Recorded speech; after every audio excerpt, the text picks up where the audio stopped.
Bonjour à tous et bienvenue dans cette nouvelle vidéo où on va s'attaquer à une carte d'Amiga 600.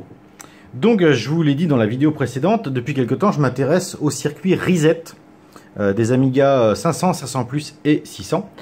Et du coup ça concerne principalement sur le 600. Le petit N555 qui se trouve là, voilà. Le condensateur qui se trouve là, qui est un 10 microfarad. Donc le composant reset, enfin qui gère le reset, c'est celui-ci. Ce condensateur à un 10 microfarad, vous le remplacez systématiquement, bien évidemment. Enfin là, on remplace encore une fois tous les composants, puisque certains ont été ressoudés complètement, enfin pas complètement à l'arrache, mais pas bien ressoudés en tout cas. On avait d'ailleurs un pont de soudure à un endroit sous un composant. Donc on va s'attarder sur le 10 microfarad, le 555, et la résistance R301. Voilà. Donc là, pour l'instant, ce que j'obtiens si je branche l'Amiga, donc la télé sort de la veille, on voit qu'elle passe en auxiliaire. Par contre, je reste sur un écran noir.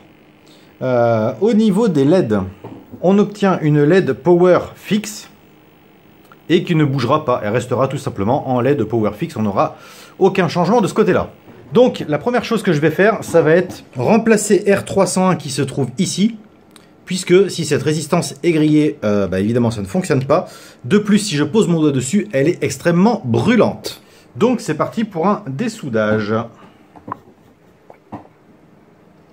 Donc là, bien évidemment, avant de faire la vidéo, j'ai blindé de flux de soudure pour que ce soit facile à faire. Un petit peu de tresse à dessouder. Voilà. Et pour le test, j'ai récupéré une résistance sur un autre Amiga 600 qui ne fonctionnait pas, mais la résistance, elle, je l'ai testée et elle fonctionne.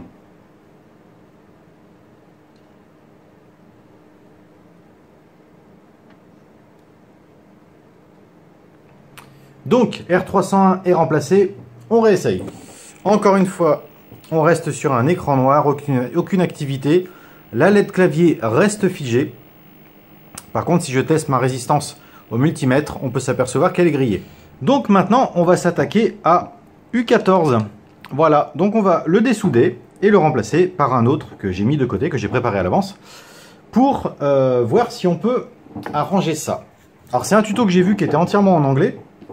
La personne remplaçait d'abord, je suis la même méthode que lui en fait, hein. Je remplace d'abord R301 et maintenant U14.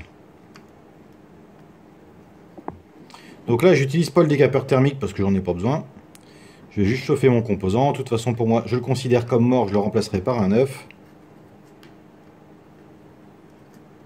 Tac, voilà. Hop, poubelle. Un peu de flux tout beau tout neuf. Bon, là, je peux badigeonner parce que je vais refaire les autres soudures à côté et changer les condensateurs. Donc, c'est pas gênant s'il y a un peu plus de flux que prévu. Je prends donc mon nouveau composant, je fais attention au sens, je l'aligne parce que c'est quand même plus propre quand c'est aligné, je fixe une patte,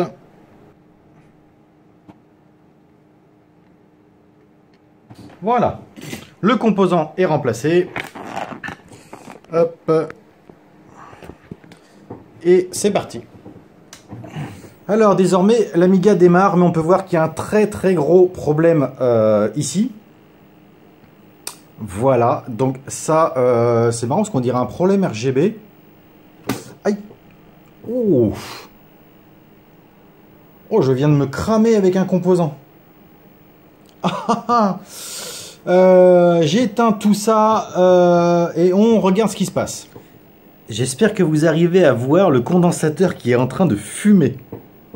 Ici, là, je me suis vraiment brûlé le doigt. Hein. J'ai eu un point blanc. Et il fume carrément. Ah, c'est visible. Il brûle. Donc, c'est parti pour un dessoudage. Ça, hop, ça vient tout. Oh, bah, il est encore chaud. Hein. Il s'enlève. C'est encore chaud, il s'enlève presque tout seul. Voilà, hop, toi, poubelle. On n'en parle plus. On va essayer de démarrer comme ça, voir ce que ça donne. On éteint la lumière. Hop, et c'est parti.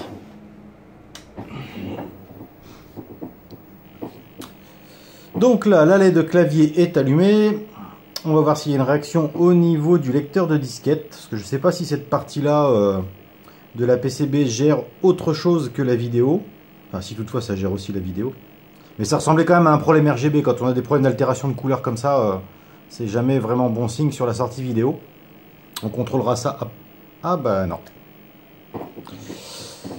Non, non, non, on a une belle couleur. Tiens, alors ça c'est intéressant. Je pensais vraiment qu'il y avait un problème au niveau du RGB, genre une résistance de grillé. C'est pour ça que le rouge était proéminent. Mais visiblement, c'est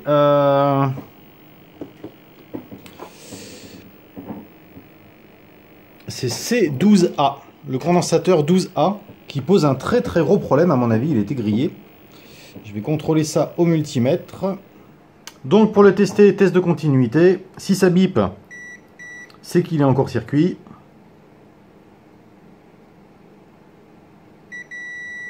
Voilà. Il est grillé. Il est grillé, il est grillé. Bon bah déjà, l'Amiga démarre. On va tester. Je vais pas le remettre pour l'instant. Alors vu que pour le moment il démarre. Je suis content d'avoir trouvé cette méthode sur le net. Je crois que c'est Mad Max qui m'avait envoyé un lien à un moment. D'ailleurs, je pense que cette vidéo va l'intéresser. Mais du coup, si ça permet de sortir pas mal de machines des écrans noirs, moi, ça me fait vraiment plaisir.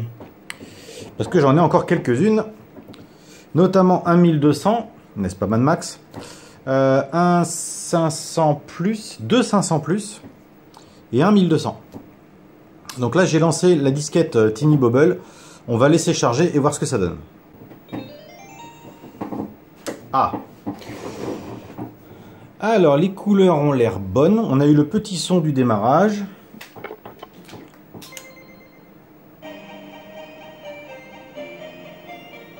Alors, le son n'est pas très propre, mais c'est normal, hein. Il manque quand même C303, C304. Et les deux condensateurs qui sont à la sortie du son n'ont pas été remplacés. Ça marche. Ah bah visiblement tout fonctionne au niveau de la direction, au niveau des boutons aussi.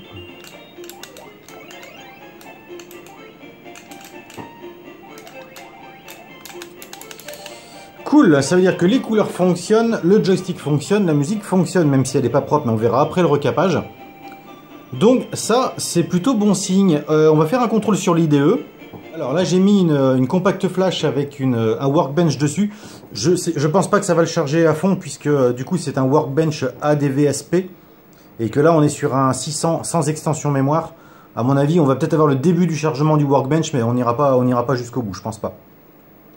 Par contre, ce qui est bien, c'est que la LED, on voit le reflet dans la télé. Voilà. La LED de l'IDE fonctionne, y compris sur le lecteur compact flash. Mais à mon avis, il ne va pas charger jusqu'au bout. Ouais, voilà, c'est normal. Hop. Normalement, pour lancer un ADVSP, il faudrait avoir au moins 1 méga de... Enfin, il faudrait avoir 2 MO de chip RAM. Il est conçu à la base pour le 1200, l'ADVSP. Bon, ben, c'est plutôt cool. Donc, on va terminer là pour la première partie. Je dois recevoir des nouveaux condensateurs demain, je ne les ai pas encore. Donc la suite de la vidéo sera demain, donc pour le recapage complet, réparation du son si besoin, remplacement du condensateur manquant, et puis on verra si ça refonctionne ou pas. Allez, à demain!